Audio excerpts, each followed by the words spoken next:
আমার বিয়ের সময় তো বিচার পাইনি।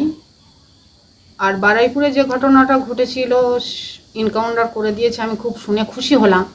আমার বেলাও যদি এরকমই করতো আমি খুশিই হতাম।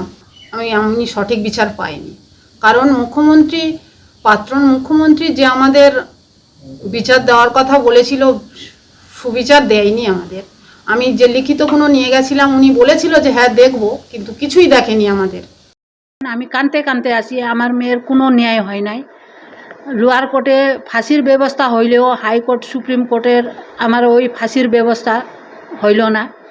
সেই জন্য আমি আজ পর্যন্ত আমি এইটাই আশাতে আছি যে আমার মেয়েরও আর ফাঁসির সাজা হোক, ওই 21-এ ফাঁসির সাজা হোক, এইটাই আমি মনে করি। ওই মা ভাগ্যশালী, আমি এইটাই বলতে চাই, ভাগ্যশালী। ওনার মেয়ে মারা গেছে কিন্তু ন্যায় পাইল, 21 সাথে সাথে সাজা পাইল, এনকাউন্টার হইল।